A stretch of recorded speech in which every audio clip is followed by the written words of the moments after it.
Now let's take a look at the DApp users pages. There's the DApp manage users page and there's the add users page. You can add a single user or you can add multiple users via the DApp bulk import. We'll take a look at that in a bit. As far as manage users page is concerned, here you can see all the users of your membership site managed by DApp. So list of all the users is displayed here in this page. You can edit their settings. It will show you what product the user has access to, what's their access start date, and what's their access end date. Is it a paid user or is it a free user? And also you can see if the user has completed activation. If it's a double opt-in product, the user status is initially going to be U. Product status is going to be I if the user has not completed activation yet. After the user completes activation, the status changes to A for active, product status A for active again, and then the user can start accessing the product. And you can also see what the user's profile elements are by clicking on their name in the manage users page, and it will bring you to their profile page. You can see all of this here, and the status needs to be active. If you want to manually change a user status to active because the user did not complete double opt-in confirmation, then you can manually change it to active and update user status to active. That will allow the user to successfully log into your site. If the account type, if you want to create an additional admin user, you can set the account type to admin. So this is really the role of the user. By default, if you add a user, the user is added as a regular user of the system.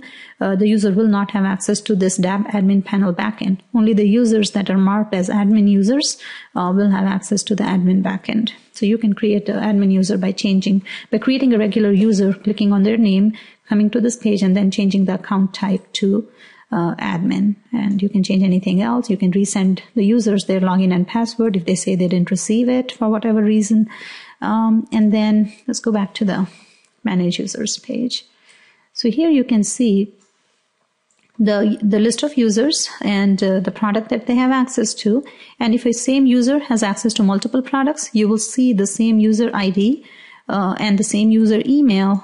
Email is really the key in DApp, and these are tied. The same email, the same user account is tied to two different products here, and each product has its own access start and access end in the system. And you can see here that this product's access started here, and currently the access is for like a month, and it's a subscription product. So when the next subscription notification comes in from whatever payment processor it is attached to, the DApp will automatically extend the user's access by a month, or based on whatever your recurring setting is for this product in the DApp products page. And as far as this one-time product is concerned, it's a one-time product. User signs up for this product and the access starts on the day of sign up, and the user automatically gets forever access because it's just a one-time product.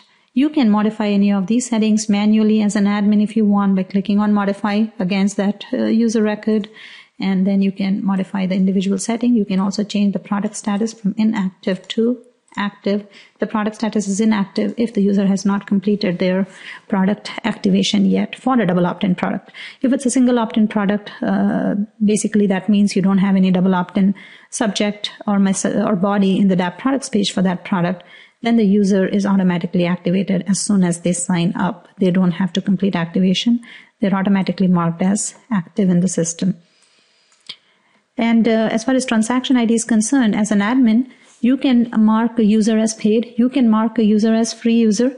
And if actually, if you have connected your membership site to a payment processor, what that really means is everything is automated. So you don't really have to do anything manually. When a payment comes in, and as long as you have integrated the payment processor with DApp according to our documentation, then DApp will automatically extend the user's access. If it's a new user, DApp will create the membership account and set their access start and access end date based on your product settings.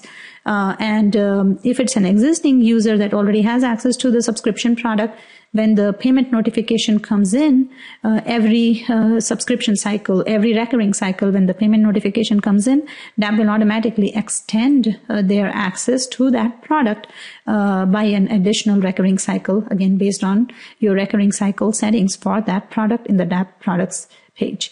If it's actually tied to a payment processor and if it is automated, the transaction ID will really be a hyperlink. It will be a number, hyperlink number, and you click on that number, it will take you to the transactions page, which will show you all the details about that transaction, if it is tied to a payment processor and if it's all automated. In this case, it says paid. That's because it's admin marked as paid. If it's automated, then it will be a number. And basically, whether admin marks it as paid or whether it's automatically connected to a payment processor, and that's why you have a number, a transaction ID number here, that it basically means the same thing as far as DAP is concerned. The result is really the same. They are the paid users of the system, and so they have the same access rights to that product. You can also look at the orders page that will show you a list of all the payment notifications that DAP has received from the payment processor under payments coupons. If you go to the orders page, you can see that.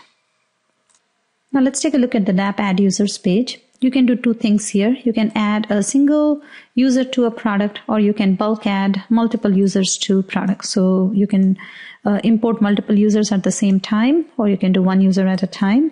If you want to add a user manually to your membership site.